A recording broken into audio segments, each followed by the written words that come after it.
Saudara-saudara sekalian, pengampunan Najib, aliran mahu Anwar tarik diri.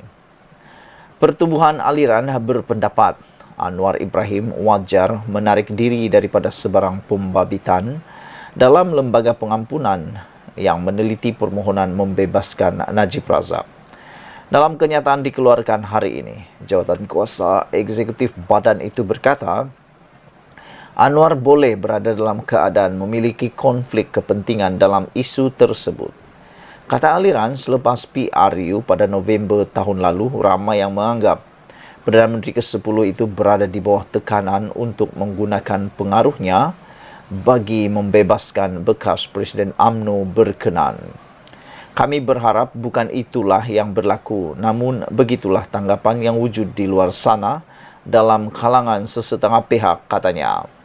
Aliran juga melihat UMNO begitu tergesa-gesa mendesak agar untuk mendapatkan pengampunan awal bagi penjenayah Najib Razak menggunakan hujah seorang daripada 14 hakim yang meneliti kes tersebut.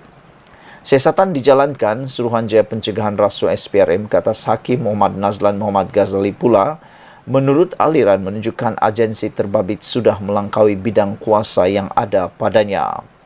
Sungguh ironis apabila SPRM berpendapat mereka wajar untuk terlibat di dalam hal ini, siasatan ke atas Hakim Muhammad Nazlan, apabila ketuanya sendiri Azam Baki masih terperangkap dalam kontroversi yang tidak dapat diselesaikan berhubung pembelian sahamnya.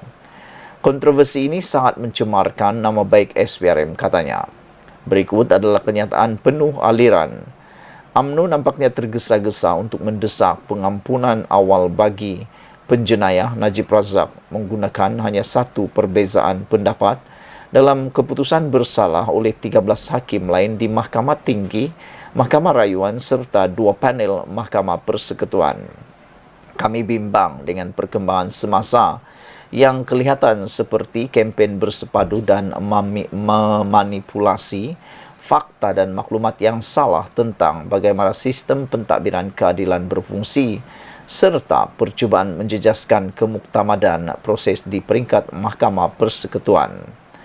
Pertama sekali, Suruhanjaya Pencegahan Rasuah SPRM tidak sepatutnya terlibat menyiasat hak Hakim Muhammad Nazlan Muhammad Ghazali atas dakwaan percengahan kepentingan. Menteri Undang-Undang Azzalinat Mokhtar perlu menjelaskan keadaan itu. Peguam Najib menegaskan bahawa dalam jawapan Azzalina pada 20 Mac lalu kepada Muhammad Safi Abdullah, Menteri terbabit menyatakan bahawa jawapan kepada soalan telah diujarkan adalah afirmatif. Safi telah mengemukakan 3 soalan dalam suratnya bertarikh 15 Mac, termasuklah sama ada Muhammad Nazlan mempunyai percengahan kepentingan.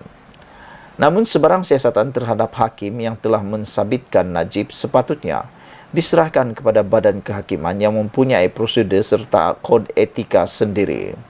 Putar belit tertutup. Pada 24 Februari, semua 7 hakim dalam panel di Mahkamah Persekutuan diketuai Ketua Hakim Negara Tengku Maimun Tuan Mat memutuskan bahawa siasatan SPRM terhadap Muhammad Nazlan telah mengabaikan kebebasan dan protokol kehakiman. Itu jelas menunjukkan SPRM telah melampaui bidang kuasanya. Sungguh ironis apabila SPRM berpendapat mereka wajar untuk terlibat di dalam hal ini, apabila ketuanya sendiri Azam Baki masih terperangkap dalam kontroversi yang tidak dapat diselesaikan berhubung pembelian sahamnya. Kontroversi ini sangat mencemarkan nama baik SPRM. UMNO tidak sepatutnya memintas dan membuat permohonan pengampunan sekarang dengan mendapatkan temu janji dengan yang di Pertuan Agong. Perkara itu harus diserahkan kepada lembaga pengampunan dan harus mengikut laluan biasa, bukannya jalan pintas. Perdana Menteri Anwar Ibrahim pula harus menarik diri daripada sebarang pembabitan dalam lembaga pengampunan kerana beliau sendiri boleh berada dalam keadaan percengahan kepentingan. Banyak selok-belok dan putar belit yang berlaku secara tertutup selepas PRU dan pada November tahun lalu. Ramai yang mengatakan, wujud kemungkinan Anwar telah ditekan untuk menggunakan pengaruhnya dalam memohon pengampunan Najib sebagai alasan kepada kerjasama UMNO dalam kerajaan perpaduan Anwar. Kami berharap Bukan itulah yang berlaku, namun begitulah tanggapan yang wujud di luar sana di kalangan sesetengah pihak. Kami perhatikan bahawa pendapat umum sangat menolak pengampunan terhadap Najib dengan kira-kira 140,000 sudah pun menandatangani petisyen menentang pengampunan itu bagi menandatangani petisyen dengan hanya kurang daripada 10% daripada yang menandatangani itu menyokong Najib dibebaskan dalam petisyen lain. Kami menggesa semua pihak untuk berhenti memberikan tekanan bagi Najib untuk dibebaskan awal. Keadaan itu hanya akan mengakibatkan kemudaratan yang tidak terkira kepada imej antara bangsa Malaysia serta keyakinan pelabur. Ingat, ini adalah sebahagian daripada skandal keuangan terbesar di dunia. Ia sangat mencemarkan imej negara dan membebankan Malaysia dengan hutang yang sangat besar. Wang itu sepatutnya boleh digunakan untuk meringankan penderitaan berjuta-juta rakyat biasa. Ancam imej kerajaan Anwar. Pengampunan untuk Najib akan menghakis keyakinan terhadap proses kehakiman, menjejaskan kedaulatan undang-undang dan mempersendahkan pentadbiran keadilan di Malaysia. Ia bukan sahaja akan menjadi duluan yang berbahaya, ia juga akan mempunyai kesan serius terhadap bagaimana undang-undang itu dilihat. Ia akan memberi tanggapan bahawa jenayah kolar putih yang serius, walaupun melalui proses yang ketat melalui sistem perundangan Malaysia, melibatkan tempoh perbicaraan yang bertahun-tahun lamanya, serta melibatkan sumber negara yang besar, boleh diampunkan dengan mudah hanya kerana status kayangan seseorang penjenayah itu.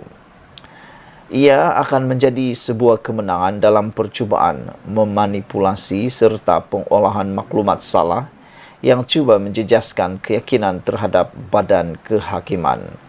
Ia juga akan menghancurkan imej pentadbiran Anwar sebagai kerajaan reformis yang telah meletakkan sasaran bagi meningkatkan tadbir urus yang baik serta membaiki kerosakan besar yang berlaku pada masa lalu.